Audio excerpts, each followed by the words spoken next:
Okay, so doing my get ready with me while we discuss grief in the world, the world being on fire, and just cultivating in the middle of all of this mess. The other day I was talking to my cousin. What I have on my face? Oh, let me start with what I have on my face. I have the L'Oreal's Lumi Glotion on my face in the shade that I actually need darker, but I'm not going to buy this product again. I'm going to buy the Danessa Myricks next time I get something. Foundation wise, I'm going to be using NARS Stromboli Medium 3.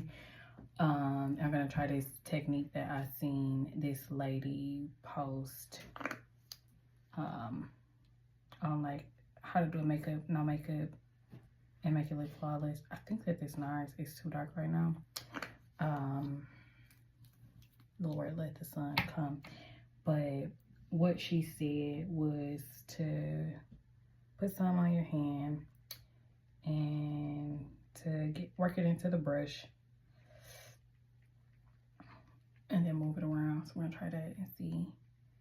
I'm not looking for like full coverage really at this point anymore. I'm just looking for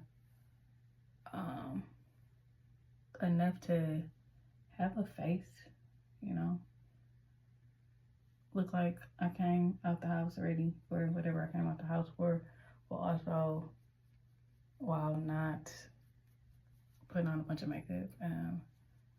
I really want to focus on my skincare a lot more.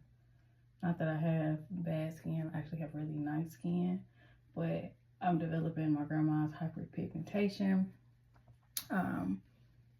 And I want to be able to like combat that and get an even skin tone, work on my gut health a little bit more so that, you know, all I really need is a glotion and a little bit of makeup and then I get moving. Also getting the right amount of sleep so that, you know, everything is working out. Again, I ain't going nowhere, so I'm not gonna do my neck and all the other stuff. Also, my dog is in here.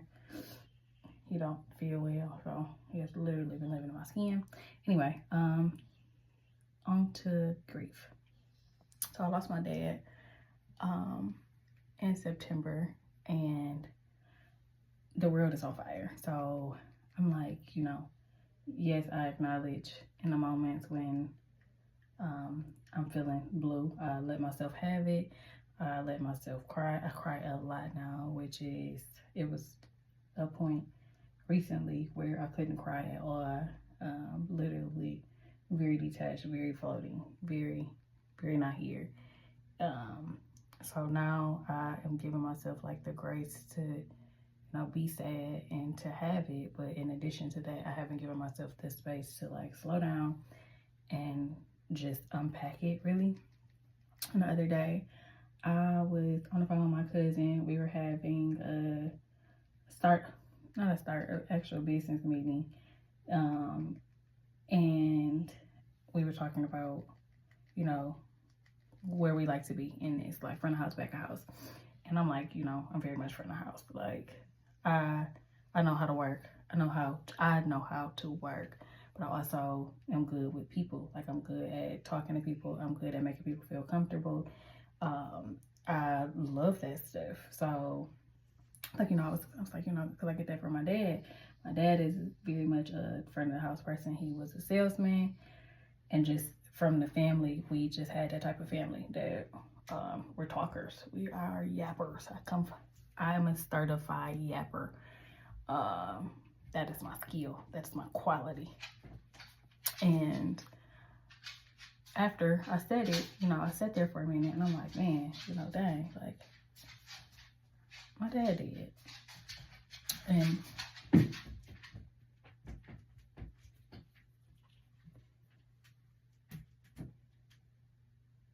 my cousin, okay, so I said it and then I was like getting ready to skip over it and go back to the conversation. And my cousin was like, hey, let's not do that. Like, let's sit there for a moment. This is NARS again, Cafe Light 2.6 Cafe con leche, I think. I might have said that wrong. Anyway, I'm gonna take it out with my middle finger because it's easier to get out that way, and I'm gonna blot in with my ring finger. Your ring finger has the lightest pressure, so if you are working under your eyes with your hands, which I know most people do not, this is the finger that you should be using. It is going to put a light amount of pressure under that area, and that is where your tissue is really soft. So be careful under your eye. Anyway, because it made me sit there for a minute, and in sitting there for a minute, I realized that I don't get myself to grieve with others. Like, I have been grieving to myself, and sometimes I'll say, like, when people ask, I'll actually say, yeah, I'm having a bad day. For the most part, I just, go on about it. Like, what can you do about that? Basically, it's what I say to people. Like, you can't change anything. You can't change the circumstance. You can't help me process this. I have to process it alone. But that takes away from people having the space to, like, be with me through my grieving process, which is selfish in a sense, because it doesn't give people the ability to show up in the process, when all we want is for people to show up and to be there with us. But after, I finished out my work day, I was kind of in the mood, and then I ended up reading something from this girl. She on Threads, and she was talking about how it was her birthday, and she was talking about, her mom passing and her grandmother passed, and both of them passing early. Like, her mom lived in fear that she would pass early because her grandma had passed early. She didn't think she was going to make it to a certain birthday. She ended up did. They had a big party. They had a celebration, and, mom is happy. And then she ends up passing away a couple of years after that. And that really, like, pushed me over the edge, because that has been a fear of mine. Like, I have such a huge fear of, passing away early, because I watched a lot of it early. I am like the person in my family that helps everybody pass over, I guess, in a sense to say. I did so with my great-grandfather, and when my grandmother passed, the same is so with her.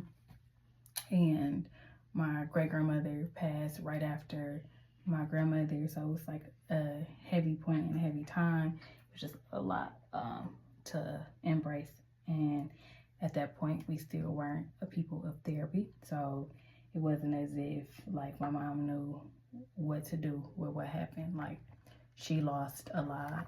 She had a long time illness. My mom has Crohn's disease. So, like, I could just imagine, like, the fear that she had in the situation, and, how that made her feel. And then for me, it was like, all of them passed. What would make me go longer? What would make me survive through all of this? So I always had this, like, lingering thing, like, oh, it never, if I had it for a long time. Like, it wasn't something that I didn't feel when I was younger in general, even as a young girl. And I guess it's all lingers into not getting therapy after experiencing drastic death. But a couple of years ago, my mom got really sick again, and, it wasn't looking up, and she ended up making it out, thank God. And she chose to live, and I do say choose, because I do think that sometimes it is a matter of your will, your want to be here, your want to keep fighting, your wanting to see more and to be here for more. And we had that conversation with her at one point when it wasn't looking up, and then she took a fight, she took a step, and she did look up. So I do think that sometimes we have the ability to alter what we think is final with our minds and our abilities and our will. But, you know, just seeing that and having to sit in the grief of that too. Like, there's so many things that I feel like I just didn't shoot for, and I wasn't willing to go for the stars because I didn't feel as if I would be here to see it all unfold, which is, I guess, in a sense, selfish, because you're not sharing yourself with the world because you don't think that you're gonna, you know, get to see it and play it out is not cool. But we don't know how to do life until life is done. So you live and you learn, and you understand that life is so much bigger than you and what you get to see from it, and that there are people who need you in the world and they need what you have to offer. So you have to show up in that. So, you know, processing all of this, what it is to show up in it, and to decide whether it be life, whatever happens, that you're willing to give what you have to the world, and to show up and to craft you and to be intentional about yourself and to love you more, and just all these things that I have been working on. But in order to get here, I had to first die alone. And when I say alone, I literally mean alone. Like, I was in Atlanta by myself. I had exited out of all my friendships. I got away from my relationship that wasn't good for me at all, and had altered me in ways that I didn't even see, like, how I was gonna get back to myself. But I did. I fought for it, and I got to it. And you think that the worst part of the journey is, you know, I just got to get away from. I got to get away from this. I got to get away from this. I got to get away from this. And once I get away from this part, oh, it'll shine up and everything will be better. Oh, life will get better once I get away from what I thought was worse. And the reality of that is not how this should go.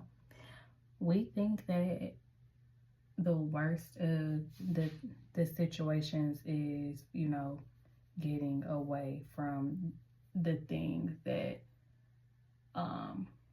draw out these bad parts of us, and make us have to focus on what we've been skipping over for far too long. Because I think a lot of the issues are what we haven't been willing to face within ourselves. We have to experience it and go through some things that make you look at it face on and ask yourself, is this really the experience that I want to have? Is this really the life that I want to live? Is this how I want things to play out? Would I be comfortable with this in the long term? And, you know, focusing on asking yourselves these questions that change you. When you're asking and you're saying these things out loud, you're like, damn, what would my life be if this was the experience for the whole time? Would I be comfortable with this? What would I change if not? And then you start to change.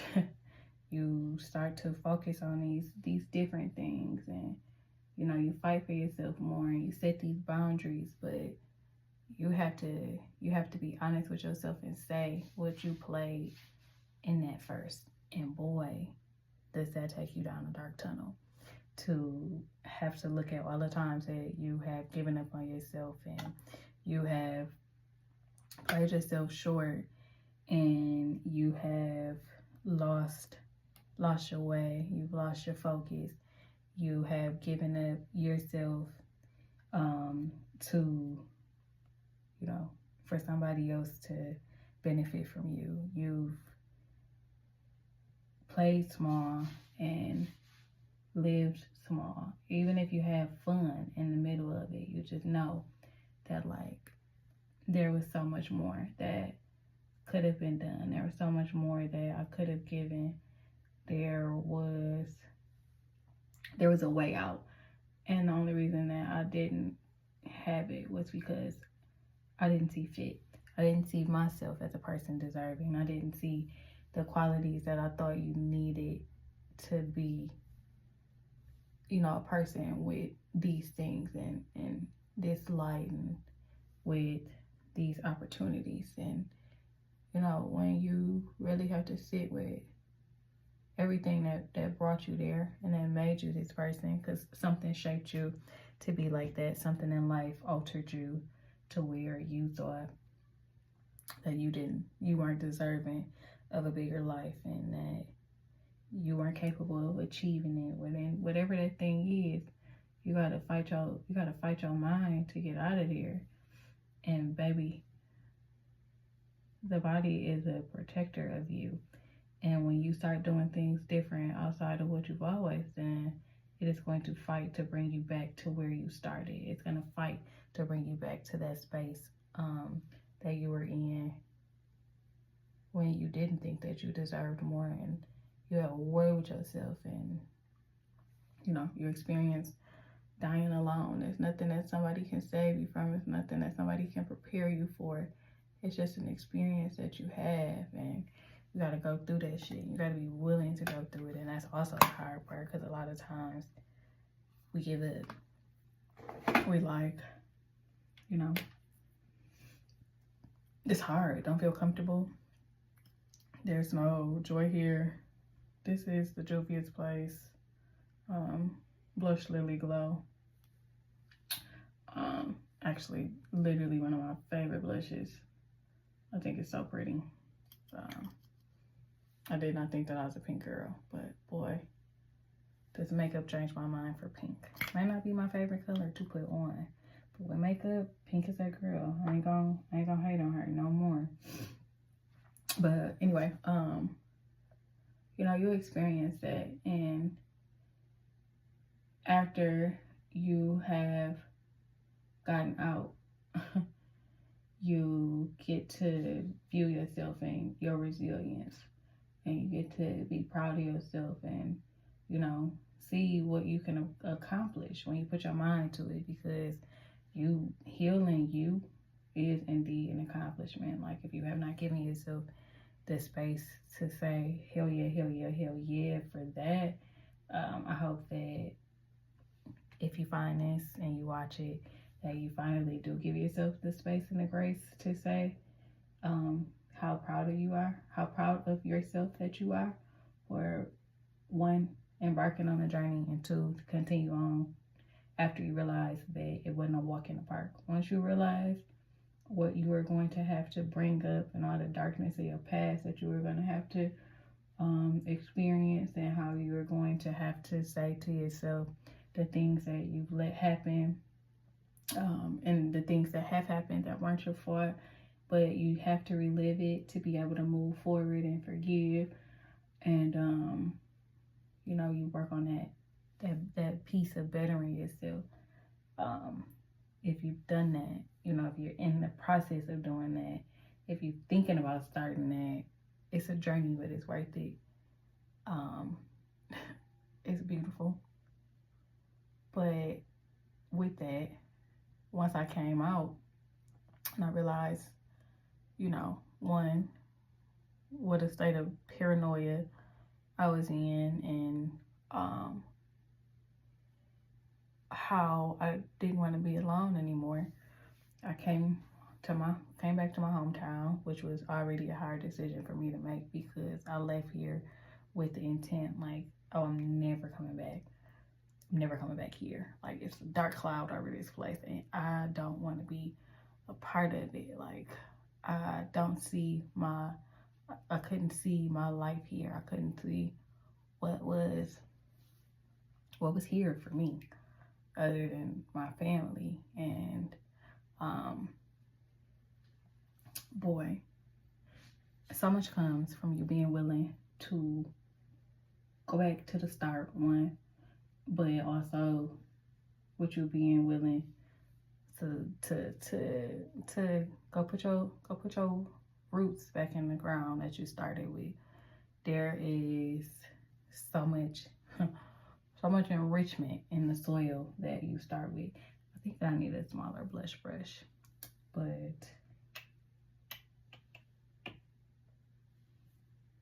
we're just gonna work with this right now. I think I'm gonna use some bronzer. Hold on. This is NARS Laguna, but you know, there's so much beauty and what it was that created you, like your home, your birthplace. The real pieces of you is what you find in that space. And though it may not be comfortable to be there, and you are going to be triggered, and you know, you're gonna have experiences that make you feel like the same way that you feel with, you know, what broke you initially.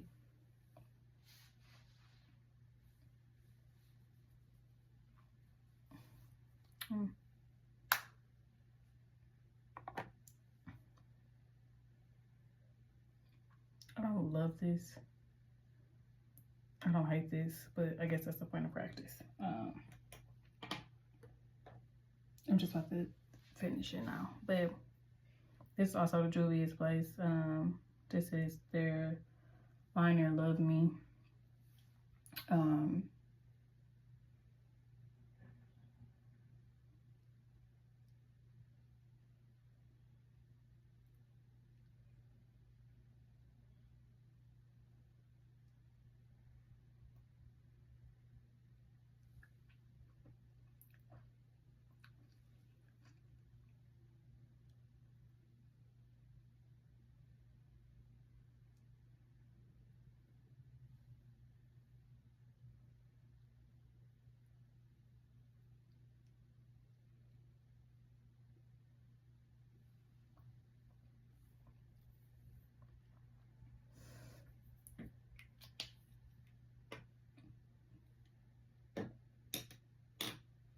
No, I lost my point of conversation. But you find the pieces of you that you left when you left. You pick up on the pieces that you left and abandoned in your younger phases and just in different stages of your life, and you get to determine what helps you grow. You get to establish boundaries with the people that taught you to break them. You get to learn, you get to see things clearly. Once you went through this process and this journey of discovering you and fighting for you, you ultimately realize when people genuinely like have that for you versus when they're showing up for it, they're showing up in it just because of what's always been established. You know, we've always had this relationship. We've always had this thing. We had this trauma bond or whatever the case may be. I don't want to use all the words that we float around so casually now.